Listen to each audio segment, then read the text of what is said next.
المصطفى أما بعد معزز حاضرين আল্লাহ তাআলা লাখো শুকরিয়া যে আল্লাহ তাআলা আমাদেরকে এক মক্তবের মাহফিলের শরীক হওয়ার সুযোগ করে দিয়েছেন। সেজন্য আল্লাহর শুকরিয়া আদায় করি এবং সকলেই বলি আলহামদুলিল্লাহ।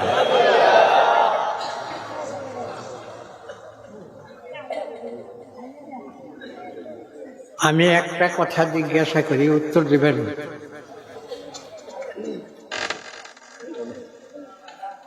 আমরা যারা এখানে উপস্থিত হয়েছি একাধিক জানাজার মধ্যে শরীক হয়েছি, ঠিক না? অনেক জানাজার শরীক হয়েছি। জানাজার দোয়া কয়জনে জানে? জানাজার দোয়া কয়জনে জানে? মুসলিময় কয়েকজন ছাড়া আমার বোধহয় খুব সম্ভব সকলে উত্তর দিতে পারবে না। নিজের পিতাকে বিদায় করতেছি, মাকে বিদায় করতেছি, দাদাকে বিদায় করতেছি, মুরব্বীদেরকে বিদায় করতেছি, সর্দারকে বিদায় করতেছি, নেতাকে নেত্রীকে বিদায় করতেছি বিনা দোয়ায়। অত্যন্ত দুঃখের সঙ্গে বলছি, এগুলি কোথায় শিক্ষা দেওয়া হয়? প্রথমে মাদ্রাসায় যান কেন?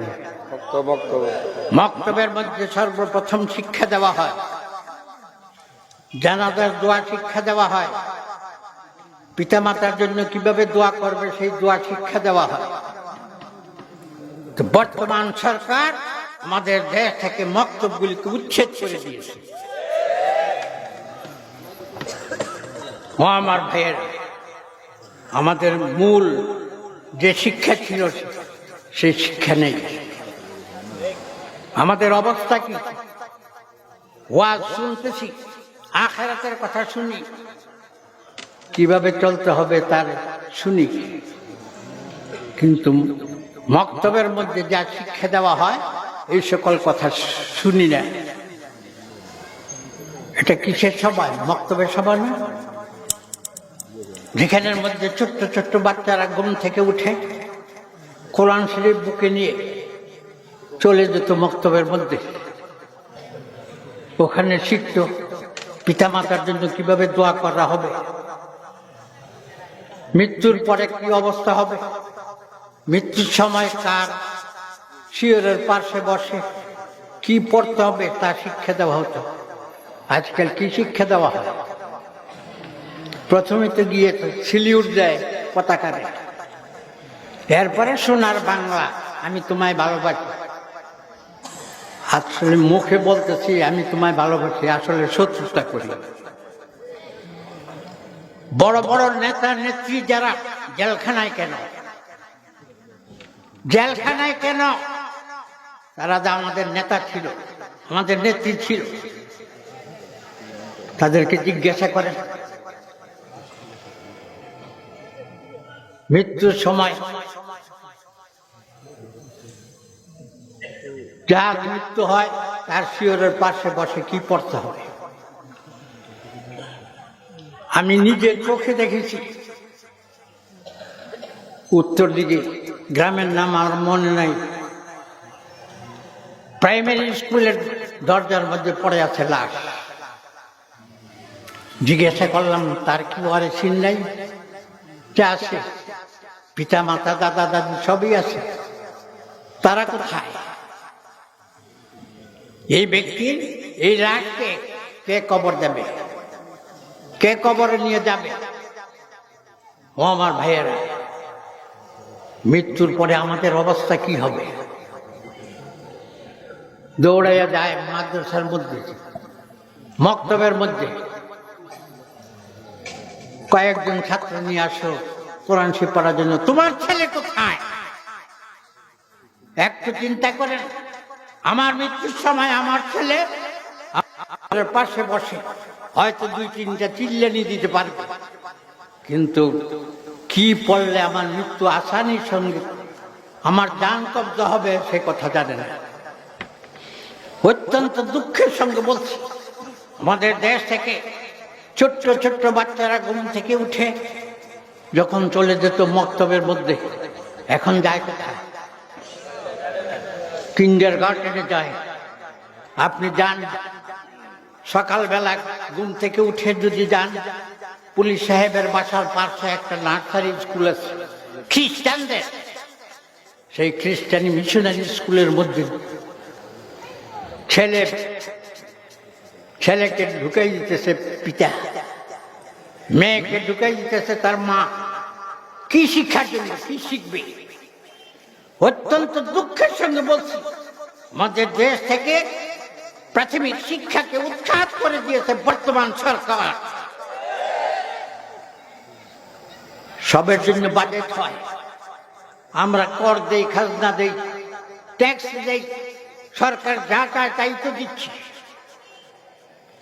জোর করে নিয়ে যায় আমাদের টাকা পয়সা, কিন্তু খরচ করে কোথায়? খরচ করে কোথায়? আমাদের ছেলেদেরকে, মেয়েদেরকে এমন কুশিক্ষা দিচ্ছে যেন তারা তার পিতা মাতার মৃত্যুর সময় শিয়রের পাশে বসে সূরা ইয়াসিন তেলাওয়াত করতে পারবে না। অথচ হাদিসের মধ্যে আছে, যদি সূরা ইয়াসিন তেলাওয়াত করা হয়, আল্লাহ তাআলার পক্ষ থেকে হুকুম এসে যায়, আজরাইল আমার এই বান্দার রূহ কবজা করতে আসানির সঙ্গে করে। কিন্তু আমার ছেলে, আমার মেয়ে হয়তো চিল্লাইতে পারে, কাঁদতে পারে, কিন্তু আমার জন্য দোয়া করতে পারবে না, সূরা ইয়াসিন তেলাওয়াত করতে পারবে না। কয়জন আছে এখানের মধ্যে যারা উপস্থিত হয়েছেন? কয়জন সূরা ইয়াসিন তেলাওয়াত করে? মৃত্যুর সময় সূরা ইয়াসিন তেলাওয়াত করলে আল্লাহর পক্ষ থেকে হুকুম এসে যায়, আমার বান্দার শিয়রের পাশে বসে সূরা ইয়াসিন তেলাওয়াত করা হচ্ছে, সুতরাং হে আজরাইল তার জান কবজা করতে আসানির সঙ্গে করে। কিন্তু আমাদের বেলায় কি হবে? অত্যন্ত দুঃখের সঙ্গে বলছি, নিজের ছেলে মেয়েকে মক্তবের শিক্ষা, যেটা আমাদের অরিজিনাল শিক্ষা ছিল, ওটা শিক্ষা দেন। আমি আপনাদের কাছে অনুরোধ করছি, মৃত্যুর সময় কবর দেশে যাওয়ার পরে রব্বির হামহুমা কামা রাব্বায়ানি সাগীরা বলার মতো তো লোক থাকবে না।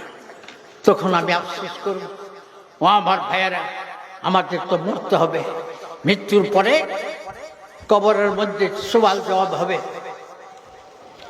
ও আমার ভাই, বিশ্বাস করেন কথা, মৃত্যুর পরে কবরস্থানের মধ্যে কবর দেওয়ার পরে যখন সঙ্গী সাথীরা চলে আসে, তার পায়ের আওয়াজ শুনতে পায় যে আমাকে একা ছেড়ে দিয়ে আমার ভাইয়েরা, আমার বন্ধুরা চলে যাচ্ছে।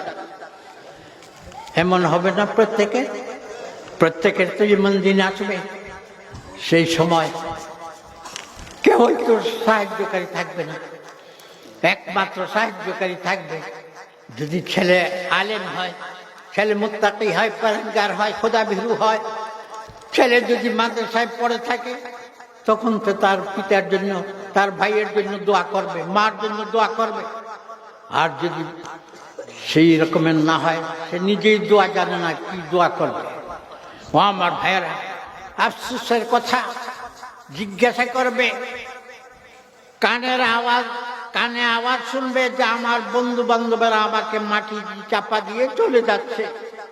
ঠিক এমন সময় এসে দুইজন ফেরেশতা বসাবে তাকে। এটা তো আমরা সকলেই জানি, কিন্তু জানার পরও তার প্রস্তুতি কি নিচ্ছি, কি প্রস্তুতি নিচ্ছি, একটু চিন্তা করার বিষয়। আমার তো মৃত্যু হবে, সেই সময় আমাকে কে সাহায্য করবে? আমার ছেলে তো দোয়া করতে জানে না, হয়তো বড় ব্যবসায়ী হতে পারে, মালদার হতে পারে, টাকা পয়সাওয়ালা হতে পারে, বড় চাকরিজীবী হতে পারে। সে তো বৎসরে একবার মনে করবে যে আমার পিতার মৃত্যু হয়েছে এই তারিখে, সুতরাং আমি বাড়িতে যাই, কয়েকটা গরু মহিষ কিনে সুলপুরের বাজার থেকে এনে জবা করবে, খাওয়াবে। আবার যাওয়ার সময় বলবে, তারা কে বলছিল জাফত করার জন্য একটা টুকরো পাইলাম না। ও আমার ভাইয়েরা, দাওয়াত তো করেছেন, খাওয়াইছেন, কিন্তু কি সওয়াব পাবে? কি সওয়াব পাবে? আপনার টাকার মূল্যায়ন তো করতে হবে। আপনার টাকা কিভাবে উপার্জন করেছেন, হালাল ভাবে না হারাম ভাবে, ওটাও তো দেখতে হবে। এই জন্য আমি সকলের কাছে অনুরোধ করতেছি, আমরা মৃত্যুর কথা চিন্তা করে, পরকালে করার চিন্তা করে, আমার তো মরতে হবে সেই কথা চিন্তা করে, নিজের ছেলেকে নিজের মেয়েকে বক্তব্য দিতে রাজি আছেননি? রাজি আছেননি? হাত উঠাইয়া বলেন, বক্তব্য দেন, কোরআন শরীফ পড়ান। যদি মঙ্গল চান, যদি ভালাই চান, আল্লাহ তাআলা আমাদেরকে নিজের ছেলে মেয়েদেরকে সুশিক্ষায় শিক্ষিতা করার তৌফিক দান করুন। ওয়া আখিরু দাওয়ানা আলহামদুলিল্লাহি রাব্বিল আলামিন। বিদেশি মেহমান আছে, তাদেরকে বসায় রেখে বাজে কথা বলাটা ঠিক হবে না। এই জন্য আমি সকলের কাছে দোয়া চেয়ে বিদায় নিতেছি। ওয়া আখিরু দাওয়ানা আলহামদুলিল্লাহি রাব্বিল আলামিন।